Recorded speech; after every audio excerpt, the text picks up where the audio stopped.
Good afternoon. My name is Bruce Jones. I'm the Vice President and the Director of Foreign Policy here at Brookings, and it's my pleasure to welcome you to today's event. It's an interesting day in foreign policy. I don't know if any of you have had the chance to read the page-length tweet that our President sent to the Chairman of North Korea today. They're sort of interesting times in American foreign policy. And Europe is not exempt from the interesting times in American foreign policy, and I think that's the subject of our discussions today, which we've entitled America First, Europe Alone, ? And the question mark is very important. Organized by our Center for the United States and Europe in collaboration with the Robert Bosch Stiftung. This event is part of an expanded partnership that we have with the Bosch Stiftung. We've created what we call the Brookings Bosch Transatlantic Initiative, which has been a transformative effort in Brookings to build out our research and programming platform to understand the dynamics of the transatlantic relationship and to give ourselves a greater capacity within the transatlantic community to think about common challenges. We designed this before the current political moment. It strikes me as particularly relevant in the current political moment, which has brought with it a degree of question about the nature of the political West, about the Western-led order, and about the U.S.-European relationship itself, which is, I think, new in American foreign policy. Like everything we do at Brookings, the core of what we do is the work of our scholars, and I'm delighted that we have both of our Robert Bosch Senior Fellows, Constanze Stitzenmüller and Amanda Sloat, on the stage this afternoon.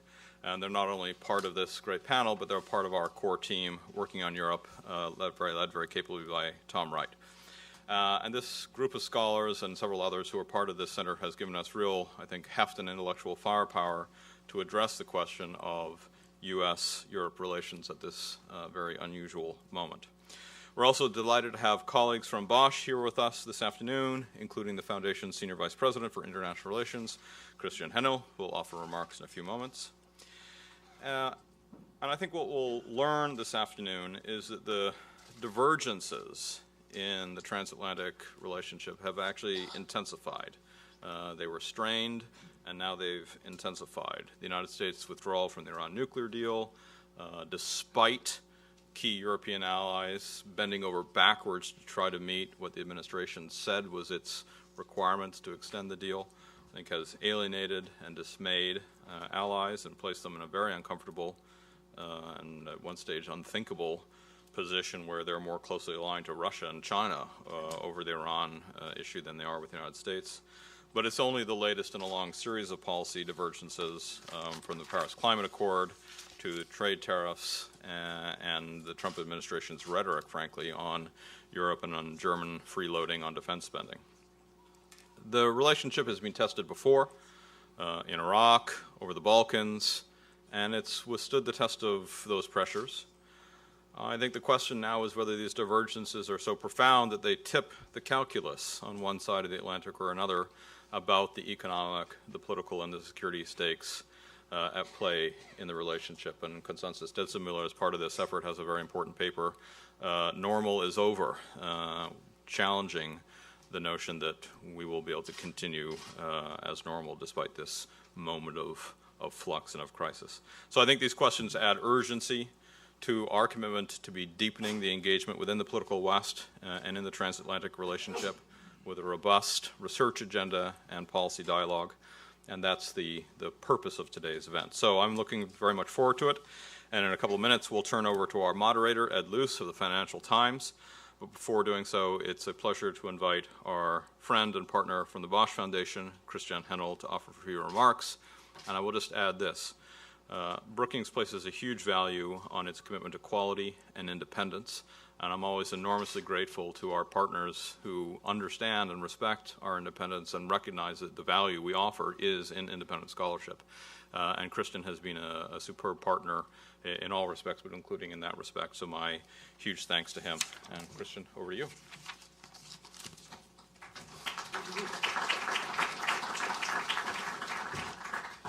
Good afternoon.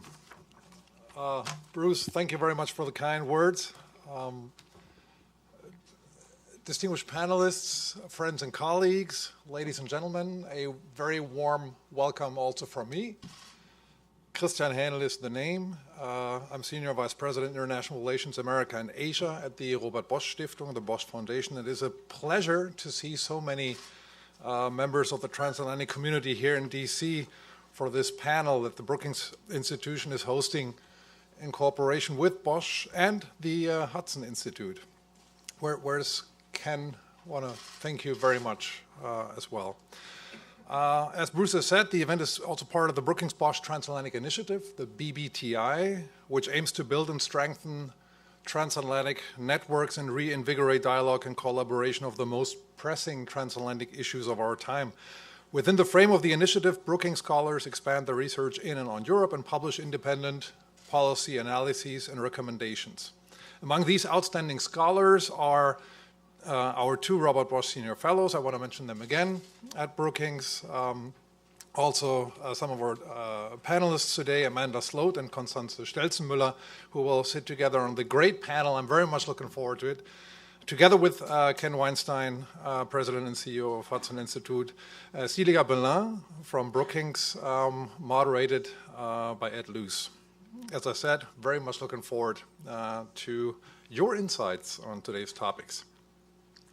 Well, this year's BBTI annual convening, as we also call this, takes place in quite turbulent times for transatlantic relations, in which the future of the partnership is, well, lively discussed on both sides of the pond, which me, being the eternal optimist, says something positive, I'd say, because for years, at least at the Bosch Foundation, we saw the biggest problem in transatlantic relations that we didn't have an interest anymore in the other, and that the partnership was running, but there were no impulses, no new ideas, no real controversial things to talk about. I think this has changed, which can also be a good thing, but of course mounting policy differences, for example, on the Iran deal or the Paris Climate Accord, but also growing trade disagreements between Europe and the United States have become the new normal. Niels Annen,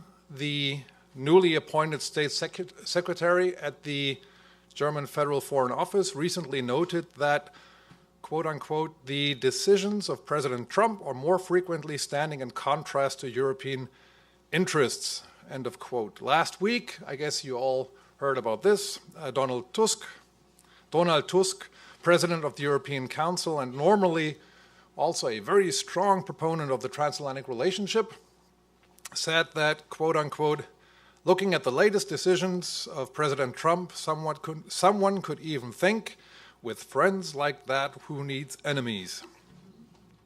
And Bruce has already quoted Constanze Stelzenmüller, who concluded in a very brief, to-the-point way in her recent BBTI publication with regard to the transatlantic partnership, normal is indeed over. However, just to quote another great mind from this side of the Atlantic, Brookings, James Kirchick, he recently wrote 2 days ago, which I as a European found very interesting, quote unquote, Europeans want to break up with America. Deep down, they should know that they can't. All of us have, of course, seen ups and downs in transatlantic relations over the course of the last decades.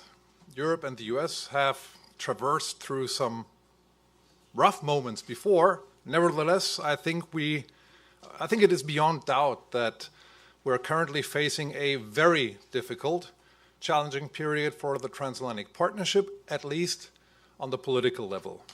I want to point out, though, representing a nonprofit private foundation that has been active over decades in fostering civil society exchange, that in the civil society sphere, the interest in exchanges and cooperation is, from our perspective, at an all-time high.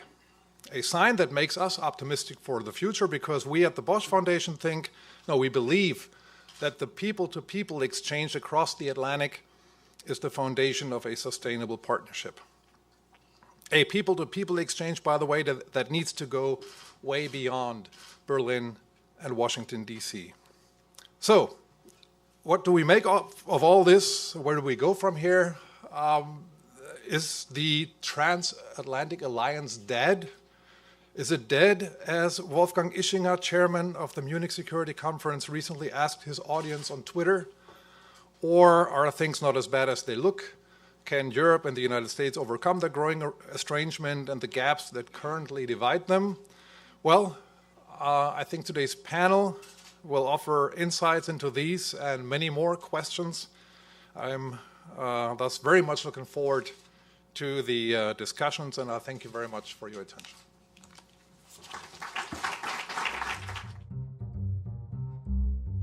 Thanks for watching. Be sure to like and subscribe for more videos from Brookings.